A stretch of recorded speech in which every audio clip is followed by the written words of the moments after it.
The Ray, #1, written by Justin Gray and Jimmy Palmiotti, art by Jamal Igle. Miniseries about the Ray, a light-powered superhero. So yeah, let's just jump into it. We pick up with the Ray. He's already got his powers, and we're going to do that whole going back thing. He's fighting off some giant telepathic jellyfish that are in the city. I believe it's San Diego. I believe that's where this all takes place. But anyway, he's fighting them, and he's like, for the record, I never called myself the Ray. That was the media, because South Korean American doesn't sound nearly as punchy.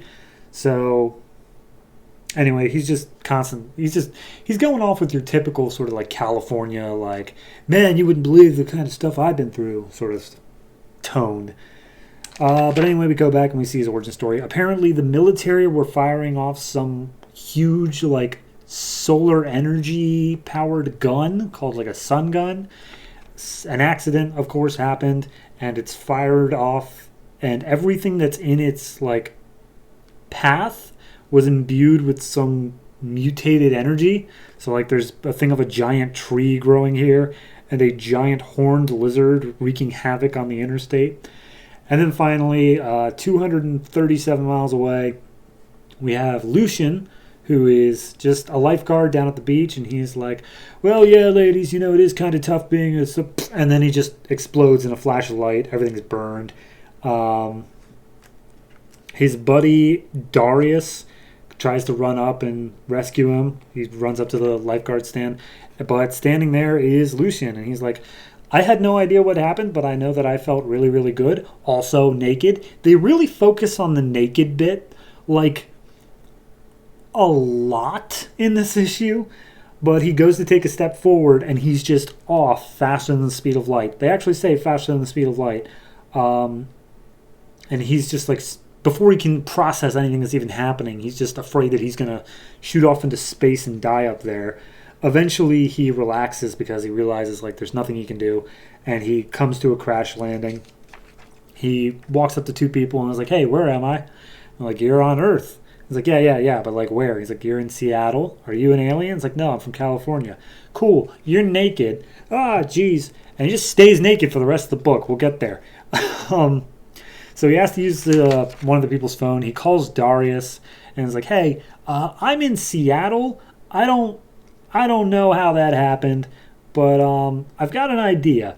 So he hands back the phone, and then apparently his brain is also working at light speed as well. So he's able to figure out that he's probably like, light, and he's able to ride the reflections and the light around him. Sure. And he makes his way back to California down the I-5.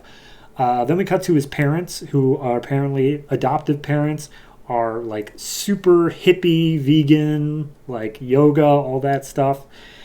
And they're just like, cool. Why are you still naked? He's like, well, every time I go to put on clothes, they burn off me. I literally can't like wear anything. And they're like, you should call the Flash. I bet he has the same problem. It's like, nope, Mom, I don't have the Flash's number. What's even happening to me? And Darius is like, if you guys had a TV, you'd know this is like the sun gun thing. Like, that's what happened. So probably might want to talk to one of those military guys. We cut back to the present. He's still battling the jellyfish, but he's talking about... It's literally an entire page of him talking about, like, here's how I managed to eventually get this costume you're seeing of, like, purple and white by bending light. But don't be mistaken, dear viewer, I'm still completely naked. Yep. So then we see his girlfriend came to visit like a week later, and it's like, hey, haven't seen you in a while. Everything okay? Are you seeing someone else? And he's like, no, totally not. He's like looking through the door crack. It's like, cool, I'm coming in because I got tickets for some premiere for a movie. And he's like, all right. And he opens up the door, and he's just standing there naked with a dinner plate in front of him. He's like, you're glowing. You are actually glowing. And he explains, well, actually his mom explains to her exactly what happened. And she's like, you should go to the emergency room or see a doctor or something. What if you're radioactive? And she's like, well, we checked that. My dad has a Geiger counter. I'm not radioactive. And I feel great. Everything's fine. And I'm not nearly glowing as much. I think I'm powered up by, like, the sun. so it's not as bad as night. And she's like, okay, look, I'm not going to leave you. I still love you. Go to the doctor. And she goes off and does her own thing. She also apparently has really strict parents, which is going to come into play later. So then we cut back to the jellyfish thing. He has an idea as to how to beat them, and he says that his parents actually really helped him out because they suggested a good way to focus his powers and learn how to control them is yoga. And I don't actually know what he does with the jellyfish, because he says he doesn't want to kill them, he just wants to relocate them. And somehow he did that. It's not really explained. But yeah, apparently yoga is what helped him really refine his power. So he's doing okay with the girlfriend.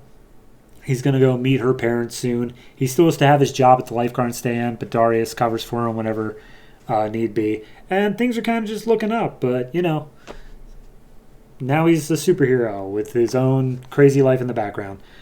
Then we cut over to a completely different thing of, I think, a professor. He's in, like, a warehouse, and he's showing basically this, like, banned footage from Hollywood of this director who went out to the jungles, got in contact with some like uncontacted tribes, and did some really screwed up stuff like cannibalism and sacrificial rituals, and caught them all on film. And they're like, all right, all of this stuff has been totally banned. And he went out and he tried to record just the worst of the worst of the worst, like the true suffering of humanity. But then one time he went out and he died when he was out looking for a Lazarus pit. And they sent out a detective in order to find him. Detective came across the tribe that he was supposedly at. They showed that they killed him and had a tiny little shrunken head.